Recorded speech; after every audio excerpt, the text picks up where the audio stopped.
A paz do Senhor, irmão e irmã em Cristo que está procurando um canal para aprimorar a sua aula ou o seu estudo sobre as lições da Escola Bíblica Dominical. Eis-me aqui, eu trago para você um conteúdo fidedigno das lições da EBD do primeiro trimestre de 2022, com o objetivo de facilitar o seu aprendizado, a memorização da lição aplicada. Eu apresento na sua telinha os principais versículos apontados pelo comentarista para você ganhar tempo e fixar o conteúdo da lição aplicada. Além disso, dirigido pelo Espírito Santo de Deus, nós trazemos subsídios, ou seja, versículos extras, não contidos na lição. Breves comentários para os estudiosos da palavra levar para a sua sala de aula, para a sua igreja, para a sua EBD. Nós trazemos também as respostas do questionário da lição aplicada.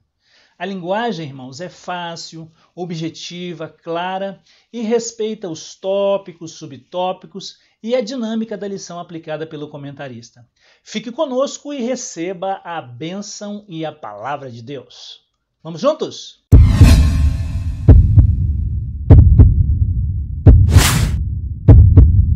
Olá, a paz do Senhor, me chamo Pastor Júnior Pimentel e este é o seu canal EBD Viva. Semanalmente você tem as aulas aqui da Escola Dominical e você assista até o final, compartilhe, pois estará abençoando a outros. As nossas aulas, inclusive as aulas anteriores, elas estão organizadas em playlists. Acesse, assista, compartilhe, como eu disse.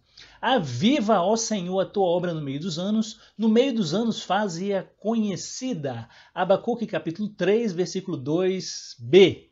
O tema das lições de adultos desse trimestre é a supremacia das Escrituras, a inspirada, infalível e inerrante Palavra de Deus.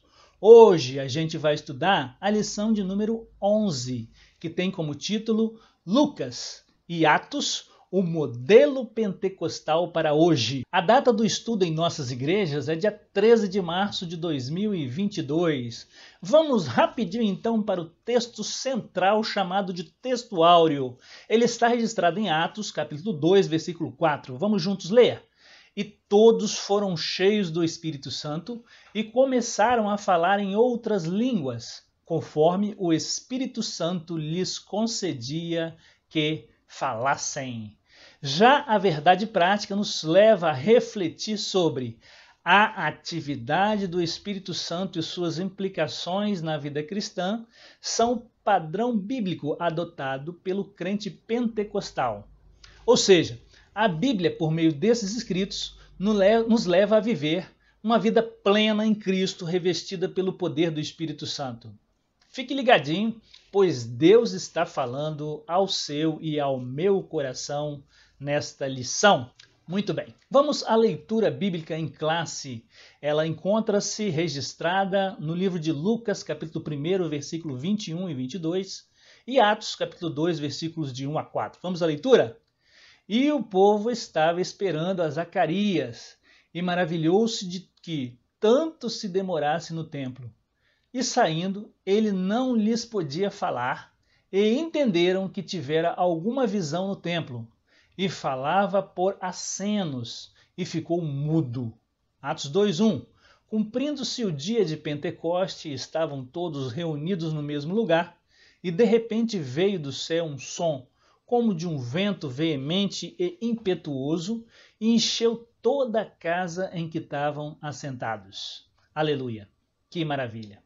Já que o título da lição é Lucas e Atos, um modelo pentecostal para hoje, a palavra-chave é Espírito. Segundo o dicionário bíblico Wycliffe, nós trazemos na sua tela aí, é o princípio essencial e ativador ou a força animadora dentro dos seres humanos vivos. No Antigo Testamento, o substantivo hebraico ruá ocorre 377 vezes e normalmente é traduzido como fôlego, vento ou espírito.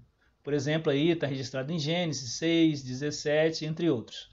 Através do novo nascimento, o espírito do homem torna-se vivo para Deus e sensível à voz interior do Espírito Santo, Romanos 8,16. O Novo Testamento frequentemente refere-se a espíritos como seres não físicos independentes. Normalmente, esses seres espíritos são iníquos ou demônios, mas os anjos também são classificados como espírito. Está lá em Hebreus 1, 4, 14. Hoje, irmãos, nesta lição, o propósito é destacar que a ação do Espírito Santo na vida de Jesus no Evangelho escrito por Lucas e a ação desse mesmo Espírito na vida da igreja, registrada também por Lucas em Atos dos Apóstolos, com a finalidade de capacitá-la para a proclamação do Evangelho em continuidade ao ministério de Jesus. Nós veremos que este modo de viver serve de modelo para a igreja nos dias de hoje. Assim como no início da igreja, os crentes agora precisam buscar o batismo no Espírito Santo para serem revestidos de poder do alto para fazerem a obra e ter uma vida cristã vitoriosa. Vamos aos objetivos da lição de hoje. O objetivo de número 1 é enfatizar a ação do Espírito Santo na vida e ministério de Jesus, em Lucas. Ressaltar que a manifestação do Espírito Santo no ministério da igreja em Atos é cumprimento da promessa de Deus revelada por intermédio do profeta Joel. E apontar 3, que o batismo no Espírito Santo é uma promessa atual e deve ser buscado por todos os crentes como capacitação para o serviço cristão. Aproveitando o tempo, irmãos, nós vamos à introdução. Lucas e Atos são 2 volumes de autoria do médico amado. Está lá em Colossenses, capítulo 4, versículo 14. São relatos escritos a partir das premissas históricas e teológicas. Registra a unção do Espírito repousava em Jesus.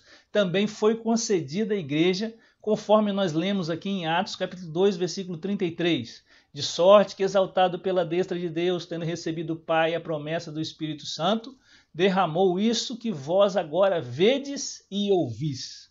Desde os Pentecostes, o derramar do Espírito permanece como modelo para a Igreja de Cristo. Vamos a um versículo extra, irmãos, lição, em Romanos, capítulo 12, versículo 2. E não sedes conformados com este mundo, mas sedes transformados pela renovação do vosso entendimento, para que experimenteis qual seja a boa, agradável e perfeita vontade de Deus. Vamos brevemente aqui relatar algo sobre o Evangelho de Cristo, segundo escreveu Lucas.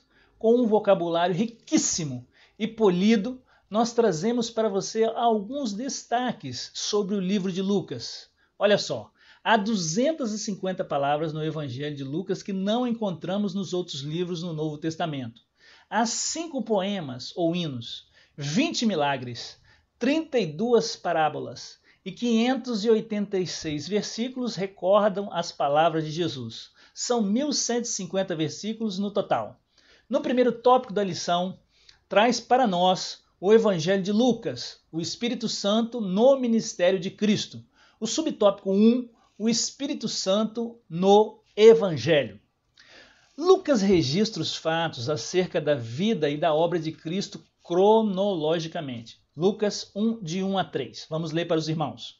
Tendo, pois, muitos empreendido por em ordem a narração dos fatos que entre nós se cumpriram, segundo nos transmitiram os mesmos que os presenciaram desde o princípio e foram ministro da palavra.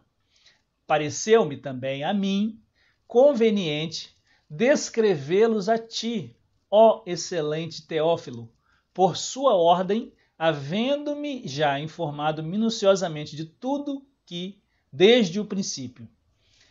É importante, irmãos, ler o capítulo 1 inteiro para compreender e ministrar a aula, do livro de Atos. O evangelista, ele enfatiza o papel do Espírito no advento do Messias. A ação do Espírito é percebida na vida do precursor de Cristo, João Batista. Vamos ler em Lucas, capítulo 1, versículo de 13 e 15.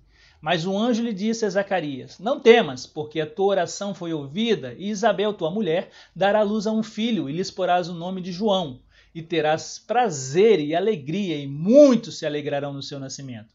Porque será grande diante do Senhor, e não beberá vinho, nem bebida forte, e será cheio do Espírito Santo já desde o ventre de sua mãe. Na vida de Isabel e do sacerdote Zacarias, seus pais, Zacarias ficou mudo, irmãos, até o nascimento de João. Por sinais ele se comunicava, por causa da dúvida que pairou sobre a cabeça dele por ele estar avançado em idade, como nós lemos lá em Lucas 1:22 na lição bíblica de hoje. Também a ação do Espírito Santo nós vamos ver na concepção virginal de Maria, Lucas trazendo aí no capítulo 1, no versículo 35. E respondendo o anjo lhe disse: descerá sobre ti o Espírito Santo e a virtude do Altíssimo te cobrirá com a sua sombra. Por isso também o santo que lhe de ti há de nascer será chamado Filho de Deus. E na vida de Simeão também, ao conhecer o Messias antes de morrer, que está registrado em Lucas capítulo 2, versículos 25 a 32. O Evangelho ainda ressalta o poder de Cristo em batizar com o Espírito Santo e com fogo. Lucas 3,16, vamos ler agora. Respondeu João a todos dizendo: eu, na verdade, batizo com água, mas eis que vem aquele que é mais poderoso do que eu, do qual não sou digno de desatar a correia das alparcas. Este vos batizará com Espírito Santo e com fogo, ou glória. Lucas descreve José e Maria indo para Belém se alistar, onde nasce Jesus, cerca de 10 quilômetros ao sul de Jerusalém, na mesma cidade onde nasceu Davi, o rei Davi, cerca de 1 milênio antes. Amados, Lucas é o evangelho da esperança, do amor, das boas novas e da fé. É considerado o primeiro historiador da igreja e apologista literário do cristianismo. É uma bênção ter esses escritos para nós até hoje. O que Lucas enfatiza em seu evangelho a respeito do Espírito Santo? Essa é a primeira pergunta. A resposta é: Lucas registra os fatos acerca da vida e obra de Cristo. O evangelista enfatiza o papel do Espírito no advento do Messias.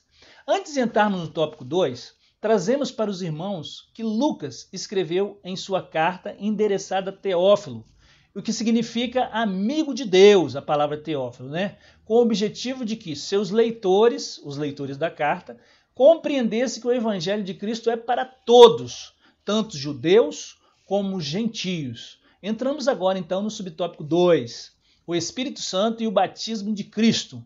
Ao descrever o batismo de Jesus no Jordão, Lucas informa que, estando o Senhor orando, o céu se abriu. Lucas 3:21. E aconteceu que, como todo o povo se batizava, sendo batizado também Jesus, orando ele, o céu se abriu. Lucas, irmãos, destaca a vida de oração de Jesus, dando ênfase ao ministério de constante oração do Mestre. Há várias citações no livro de Lucas. O Espírito Santo desceu sobre ele em forma de pomba. Lucas 3:22a. Uma voz do céu dizia: Tu és meu filho amado. 3:22b. O evento descia do Espírito Santo e a voz que o identificava como Filho de Deus tinham como propósito marcar o início do ministério público de Jesus. Lucas 4:1, 14, 18. E Jesus, cheio do Espírito Santo, voltou do Jordão e foi levado pelo Espírito ao deserto. Então, pela virtude do Espírito, voltou Jesus para a Galileia e a sua fama correu por todas as terras em derredor. O Espírito do Senhor é sobre mim, pois que me ungiu para evangelizar os pobres. Enviou-me para curar os quebrantados de coração. Olha que maravilha.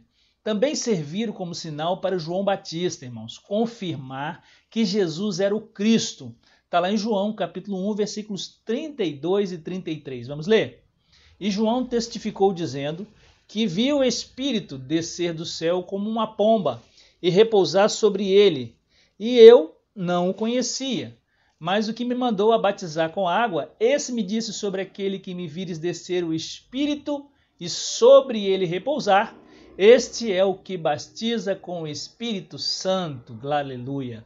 Voltando um pouquinho no final desse subtópico, há um hiato, ou seja, uma janela dos 12 anos de Jesus aos 30 anos, na vida de Jesus relatada na Bíblia, mas Lucas traz uma expressão que acrescentamos sobre a infância, adolescência e juventude, que retrata no capítulo 2, no verso 40. Olha só o que diz a palavra de Deus.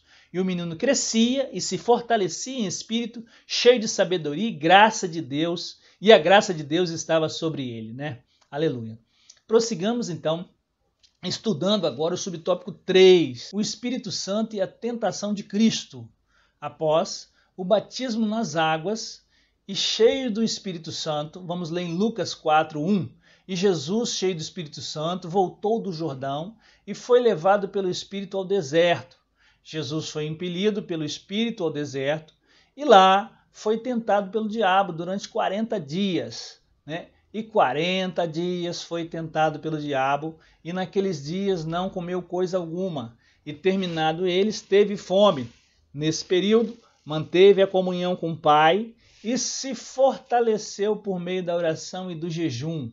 Como podemos compreender no livro de apoio, Jesus foi submetido a um severo teste de fidelidade para com o Pai. A articulação das trevas pelo acusador focou na frase dita por Deus a Jesus: Tu és meu filho amado, em Lucas 3:22. Não somente uma vez, mas 2 vezes, o diabo desafiou a Jesus a respeito dessa declaração do Pai, falando: Se tu és o Filho de Deus, faça isso. Se tu és o Filho de Deus, faça aquilo. Lucas 4:3-9.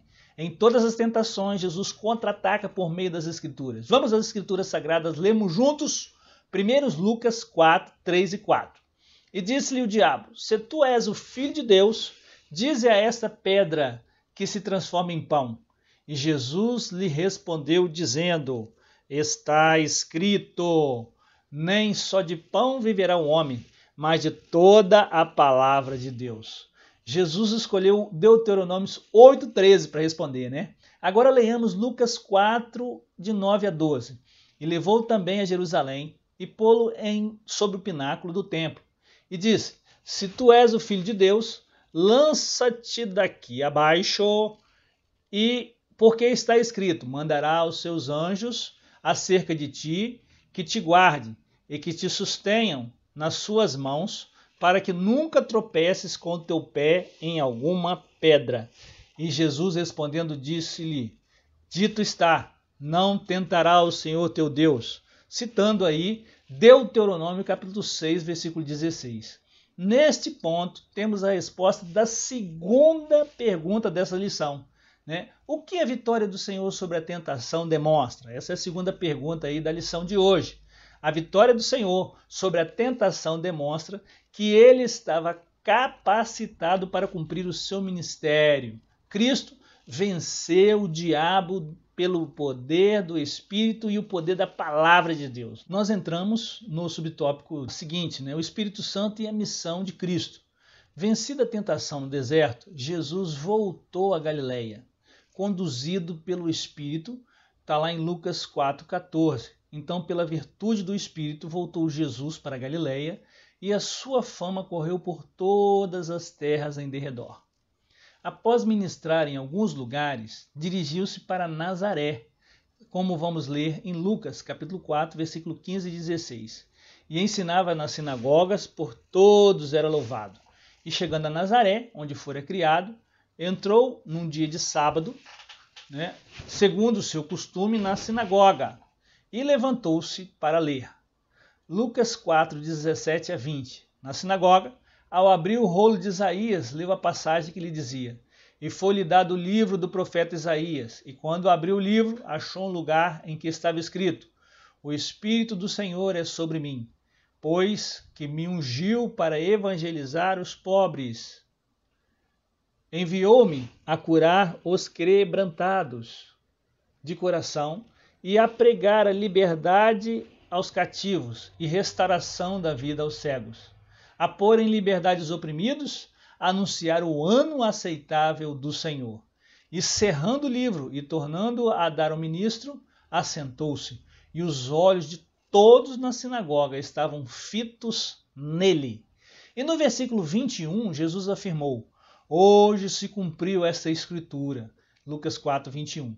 Aqui o Senhor declara que a unção do Espírito qualifica o seu ministério para evangelizar, para curar, para libertar, para restaurar os pecadores. Lucas 4, 18 e 19. Fechamos o tópico com uma leitura de um dos mais conhecidos versículos aí da Bíblia Sagrada, né? 1 Coríntios capítulo 15, 57 e 58. Mas graças a Deus que nos dá a vitória por nosso Senhor Jesus Cristo. Portanto, meus amados irmãos, sede firmes e constantes, sempre abundantes na obra do Senhor, sabendo que o vosso trabalho não é vão no Senhor. Veja já a sinopse do tópico 1. A unção do Espírito Santo esteve presente na vida e ministério do Senhor Jesus, capacitando-o a cumprir a missão para a qual Deus Pai o havia enviado. Vamos entrar aí no subtópico 2, Atos dos Apóstolos, o Espírito Santo no ministério da Igreja.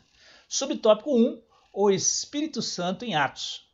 Ao concluir o Evangelho de Lucas, anota que Jesus instruiu os discípulos a esperarem o revestimento de poder, irmãos, que viria do alto. Lucas 22, 49. E eis que sobre vós envio a promessa de meu Pai.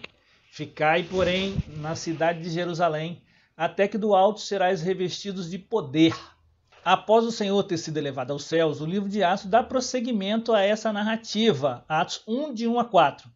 Fiz o primeiro tratado, ó Teófilo, acerca de tudo que Jesus começou, não só a fazer, mas a ensinar, até o dia que foi recebido em cima, depois de ter dado mandamentos pelo Espírito Santo aos apóstolos que escolhera, aos quais também depois de ter padecido se apresentou vivo com muitas e infalíveis provas, sendo visto por eles por um espaço de 40 dias, e falando das coisas concernentes ao reino de Deus, e estando com eles, determinou-lhes que não se ausentassem de Jerusalém, mas esperassem a promessa do Pai, né? Que disse, e de mim ouvistes. Né?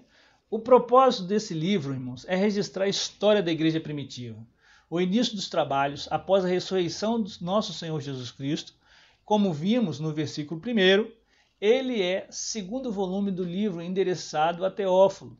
O autor ratifica que o derramamento do Espírito era a capacitação necessária para a evangelização dos povos, conforme Atos 1:8. Este conhecido versículo: mas receberei a virtude do Espírito Santo, que há de vir sobre vós, e ser-me-eis testemunhas, tanto em Jerusalém, como em toda a Judéia e Samaria e até aos confins da terra. A Bíblia nos relata que cerca de 120 discípulos voltaram a Jerusalém e, em oração, aguardaram o revestimento de poder. Olha aí a chave da vitória. É a união, mais oração e súplicas. Está lá em Atos capítulo 1, versículo 12 e 15. Vamos ler? Então voltaram para Jerusalém do monte chamado das Oliveiras, o qual está perto de Jerusalém, à distância do caminho de um sábado. E entrando, subiram no cenáculo, onde habitavam Pedro e Tiago, João e André, Filipe e Tomé, Bartolomeu e Mateus, Tiago, filho de Alfeu, Simão, o Zelote, e Judas, o irmão de Tiago. Todos estes perseveraram unanimemente em oração e súplicas com as mulheres e Maria, mãe de Jesus, e com seus irmãos. E naqueles dias, levantando-se Pedro no meio dos discípulos. Ora, a multidão junta era de quase 120 pessoas. Disse, portanto, Atos registra a ação do Espírito na inauguração histórica da igreja como agência de Cristo. Trata-se da continuação da obra de Jesus por meio dos discípulos, agora capacitados pelo Espírito Santo. Está lá em Atos, capítulo 2, versículo 38. Diz a palavra: e disse-lhes Pedro, arrependei-vos e cada um de vós seja batizado em nome de Jesus Cristo para perdão dos pecados, e recebereis o dom do Espírito Santo. Nós sabemos que no livro de Atos, a partir do revestimento do Espírito no capítulo 2 até o capítulo 12, Lucas registra o ministério de Pedro, e do capítulo 13 ao 28 registra o ministério de Paulo, principalmente junto aos gentios, irmãos. né? É só um conteúdo extra, né? Nós entramos agora no subtópico de número 2, a promessa cumprida no Pentecoste. O batismo no Espírito Santo remonta à profecia de Joel, que está lá em Joel, capítulo 2, versículo 28. Coloca na tela aí, irmã Fernanda. E há de ser que depois derramarei o meu Espírito sobre toda a carne, e vossos filhos e vossas filhas profetizarão, os vossos velhos terão sonhos, os vossos jovens terão visões. Cristo ratificou como sendo a promessa do Pai, como lemos há pouco em Atos capítulo 1, versículo 4. O cumprimento se deu no dia de Pentecoste. Ouça o que o Senhor nos diz em sua palavra em Atos capítulo 2, versículos de 1 a 4. E cumprindo-se o dia de Pentecoste, estavam todos concordantemente no mesmo lugar. E de repente veio do céu um som, como de um vento veemente e impetuoso, encheu toda a casa em que estavam reunidos, ou seja, assentados. E foram vistas por eles línguas repartidas como de fogo, as quais pousaram sobre cada um deles. E todos foram cheios do Espírito Santo e começaram a falar noutras línguas, conforme o Espírito Santo lhes concedia que falassem. Desses fenômenos, somente o falar em língua se repetiria nos demais registros de Atos, irmãos. Deste modo, a partir do Pentecoste, os discípulos começaram a pregar pelo poder do Espírito Santo. Muitas maravilhas e sinais eram operados, e as almas alcançadas, logo na primeira pregação após o batismo do Espírito Santo, se renderam ao Senhor quase 3.000 almas, e a igreja seguia triunfante, robicunda. Vejamos na palavra em Atos, capítulo 2, versículos 43 e 47. E perseveraram na doutrina dos apóstolos, e na comunhão, e no partir do pão, e nas orações. E toda a alma havia temor, e muitas maravilhas e sinais se fazia pelos apóstolos. Louvado seja Deus. E caindo na graça do povo, todos os dias acrescentava o Senhor à igreja aqueles que se lhe haviam de salvar. Vamos com alegria agora estudarmos o subtópico 3, a expansão da igreja primitiva. Como não poderia deixar de acontecer, vejamos aqui a ação do Espírito Santo, irmãos, que atuou pelo seu poder, capacitando os crentes para o serviço. Já no primeiro sermão, Pedro anunciou a Cristo com intrepidez, ou seja, com bravura, com coragem, com unção, com poder, e quase 3.000 almas se converteram, né? Conforme está lá em Atos 2:41, né? De sorte que foram batizados que de bom grado receberam a sua palavra, e naquele dia agregaram-se quase 3.000 almas. Após a cura do coxo, né, na porta do templo, e a ministração da palavra, quase 5.000 almas se renderam ao Senhor. Está escrito em Atos, capítulo 4, versículo 4. Muitos, porém, dos que ouviram a palavra, creram, e chegou o número desses homens a quase 5.000. Filipe, na virtude do Espírito, pregou em Samaria e vidas foram salvas. Vamos ler? Atos, capítulo 8, versículos de 5 a 8. E descendo Filipe à cidade de Samaria, lhes pregava a Cristo. E as multidões unanimemente prestavam atenção ao que Filipe dizia, porque ouviam e viam os sinais que ele fazia.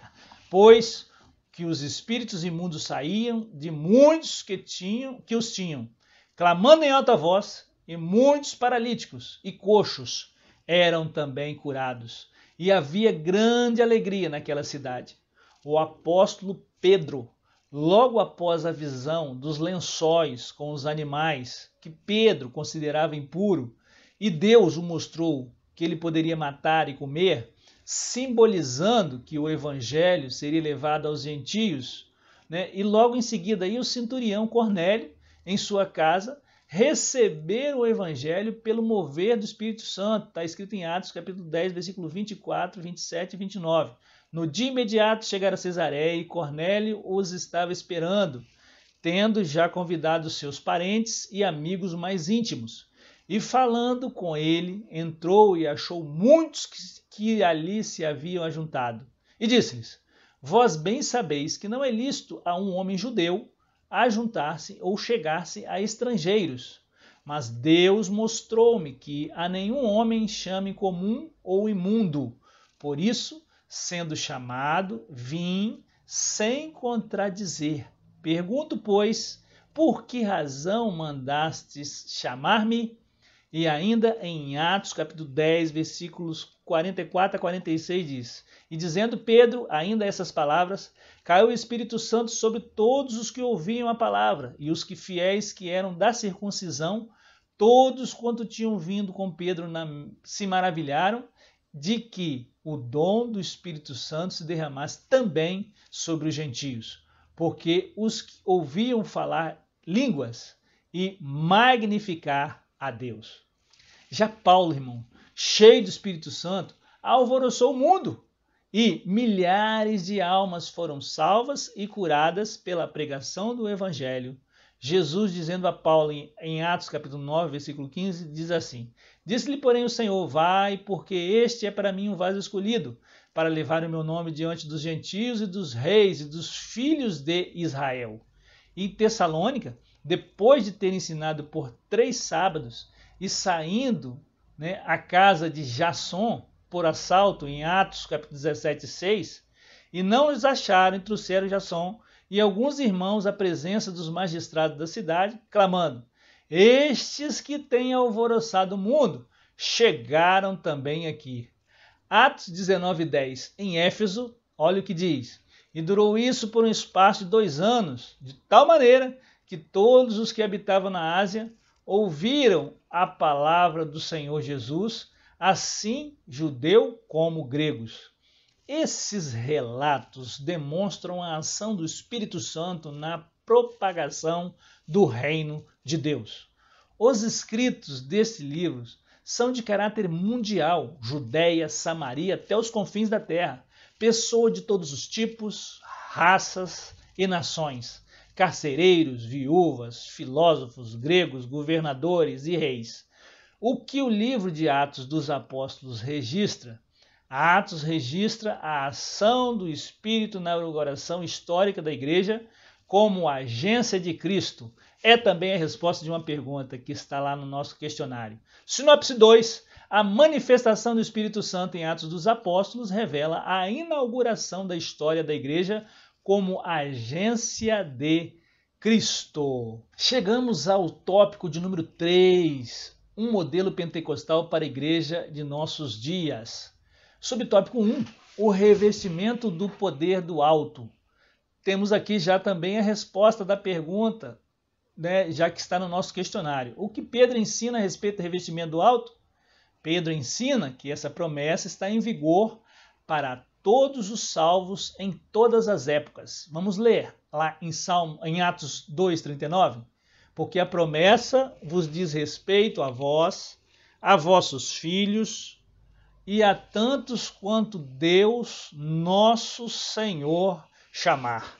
A experiência pode ocorrer junto ou após a regeneração. Em Samaria, Filipe estava pregando e foram enviados para lá, pela igreja de Jerusalém, Pedro e João. Está lá em Atos capítulo 8, versículos de 15 a 17. Os quais, tendo descido, oraram por eles para que recebessem o Espírito Santo, porque sobre nenhum deles tinha ainda descido, mas somente eram batizados em nome do Senhor Jesus. Então, lhes impuseram as mãos e receberam o Espírito Santo. Ressalta-se, irmãos, que no Pentecostes os discípulos já tinham o Espírito Santo. Vamos ler em João capítulo 20, 19, 21 e 22. Chegada, pois, a tarde daquele dia, o primeiro da semana, e cerradas as portas onde os discípulos, com medo dos judeus, se tinham juntado, chegou Jesus e pôs-se no meio dele, e disse-lhes: Paz seja convosco. E disse-lhes, pois Jesus outra vez: Paz seja convosco. Assim como o Pai me enviou, também eu vos envio a vós. E havendo dito isso, assoprou sobre eles e disse-lhes: Recebei o Espírito Santo. Então Jesus já tinha dito isso a ele, Todo salvo em Jesus recebe o Espírito Santo na conversão. Está lá em Gálatas capítulo 3, versículo 2. Só quisera saber isso de vós: recebeste o Espírito pelas obras da lei ou pela pregação da fé? Porém, já o batismo no Espírito Santo e com fogo é algo distinto, né, no novo nascimento. Significa o poder espiritual para realizar a obra do Senhor na expansão do Evangelho. Atos 1 e 8. Para uma vida cristã vitoriosa, nós vejamos o que está escrito em Atos capítulo 6, versículos de 8 a 10. E Estevão, cheio de fé e de poder, fazia prodígios e grandes sinais entre o povo. E levantaram-se alguns que eram da sinagoga chamados os libertinos, e dos sirineus, e dos alexandrinos, e dos que eram da Cilícia e da Ásia, e disputavam com Estevão. E não podiam resistir à sabedoria e ao espírito com que falava, e adoração mais profunda. 1 Coríntios 14, 26. Que fareis, pois, irmãos, quando vos juntais? Cada um de vós tem salmo, tem doutrina, tem revelação, tem língua, tem interpretação. Faça-se tudo para a edificação. Em vista disso, a exemplo dos primeiros cristãos, a igreja odierna deve buscar o revestimento do poder de Deus. Lucas 11, 13 diz assim: Pois se vós, sendo maus, sabeis dar boas dádivas aos vossos filhos, quanto mais dará o Pai Celestial, o Espírito Santo, àqueles que lhe pedirem. Vamos agora aprender com outro subtópico, subtópico 2, as línguas como evidência inicial. A palavra glossolalia, de origem grega, indica que as línguas concedidas pelo Espírito podem ser humanas ou celestiais. 1 Coríntios 13, 1. Ainda que eu falasse a língua dos homens e dos anjos e não tivesse amor, seria como o metal que soa ou como o sino que tine. No Pentecostes, os discípulos falaram línguas. Está lá em Atos, capítulo 2, versículo 4. E todos foram cheios do Espírito Santo e começaram a falar noutras línguas, conforme o Espírito Santo lhes concedia que falassem. Em Cesareia, o centurião e a família falaram línguas também. Né? Vamos lá ver em Atos 10, 46. Porque os ouviam falar em línguas e magnificar a Deus. Os irmãos em Éfeso falaram línguas. Atos capítulo 19, 6. E impondo-lhes as mãos, veio sobre eles o Espírito Santo e falaram em línguas e profetizavam. Em Samaria e na vida de Paulo, as línguas estão implícitas. Está lá em Atos capítulo 8, versículo 17. Então lhes impuseram as mãos e receberam o Espírito Santo. Assim sendo, irmãos, falar em línguas é a evidência inicial do batismo com o Espírito Santo. As línguas só cessarão quando Cristo voltar. Está lá em 1 Coríntios 13, de 8 a 10. O amor nunca falha, e havendo profecias serão aniquiladas. Havendo línguas, cessarão. Havendo ciência, desaparecerá. Porque em parte conhecemos e em parte profetizamos. Mas quando vier o que é perfeito, então o que é em parte será aniquilado. Por isso que a instrução bíblica diz: procurai com zelo profetizar e não proibais falar em línguas. 1 Coríntios 14, 39. Muito bem, irmãos, nós chegamos ao último subtópico, subtópico 3, a plenitude do Espírito Santo. A experiência pentecostal não ficou restrita aos tempos dos apóstolos, em Atos 2,39, como lemos no decorrer do tópico 1. Porque a promessa vos diz respeito a vós, a vossos filhos e a todos que estão longe, e tantos quantos Deus o Senhor chamar. O falar em línguas repete-se na vida da igreja ao longo dos séculos. A expressão do meu espírito derramarei, né? Olha só, em Atos capítulo 2, versículo 17, diz assim: E nos últimos dias acontecerá, diz Deus, que do meu espírito derramarei sobre toda a carne, e os vossos filhos e as vossas filhas profetizarão, os vossos jovens terão visões, e os vossos velhos sonharão sonhos. Né? Aqui, irmãos, nós temos outra pergunta dessa lição. O que aponta a expressão do meu espírito derramarei, em Atos 2,17? A resposta é: aponta para o início da dispensação do Espírito e que mostra que a efusão será contínua até o grande e glorioso dia do Senhor. Em Atos capítulo 2, versículo 20, diz assim: a plenitude abrange o fruto do Espírito, né? Está lá em Gálatas 5, 22. Mas o fruto do Espírito é amor, gozo, paz, longanimidade, benignidade, bondade, fé, mansidão, temperança. e as manifestações espirituais, tais como as profecias, sonhos, visões, prodígios e sinais. Atos capítulo 2, versículo 19 diz assim: e farei aparecer prodígios em cima do céu e sinais embaixo da terra, sangue, fogo, vapor de fumo. Assim o Espírito permanece em ação na vida da igreja. Ele é que capacita e conduz o povo de Deus. Em razão disso, a Bíblia ensina: enchei-vos do Espírito, em Efésios 5,18. Vamos ler? E não vos embriagueis com vinhos, que há contenda, mas enchei-vos do Espírito. Nós chegamos à conclusão do estudo de hoje. Lucas descreve a capacitação do Espírito Santo no ministério de Jesus e no ministério da igreja. Esse revestimento de poder na vida do crente não é apresentado como dom para a salvação, mas como a unção dos salvos para o testemunho e o serviço cristão. Este é o padrão bíblico adotado pelo povo pentecostal, submisso ao ensino das Escrituras Sagradas. Nós, pentecostais, Nos livros estudados, irmãos, nós podemos ler e entender e explorar também bastante a doutrina do Espírito Santo. Oremos. Senhor nosso Deus, nós te agradecemos, Pai, por essa oportunidade de estarmos aqui estudando, Senhor, o livro de Lucas, o livro de Atos dos Apóstolos. Senhor, que traz-nos ensinamentos, Pai, Pai querido, exemplos para nós, para que nós possamos fundamentar a nossa fé, principalmente, Senhor, Deus querido, tanto na tua vida, Senhor, aqui na terra, o seu ministério, escrito em Lucas, como também, Senhor, em Atos dos Apóstolos, a igreja primitiva, o que ela passou ali, as perseguições, as lutas e também, Senhor, o revestimento com o Espírito Santo. Cremos, Senhor, no batismo com o Espírito Santo. Senhor, nós pedimos nesses últimos dias, Pai, que Tu avive a Tua obra, conforme nós lemos no início, Abacuque, capítulo 3, versículo 2. Aviva, Senhor, a Tua obra no meio dos anos. No meio dos anos faze-a conhecida. Pai querido, por meio de cada professor da Escola Bíblica Dominical, cada pregador, cada mestre, cada doutor, cada irmão, cada irmã, cada, Senhor, irmão ou irmã que, Senhor, recebeu a Ti como único e suficiente Salvador, que sejam revestidos pelo Teu Espírito Santo para que possam, Senhor, com altivez, pregar o Evangelho, levar a boa semente, semear a boa semente, que é a Tua palavra. Em nome de Jesus, nós agradecemos por tudo, em nome de Jesus. Amém. Muito obrigado. Até o próximo programa.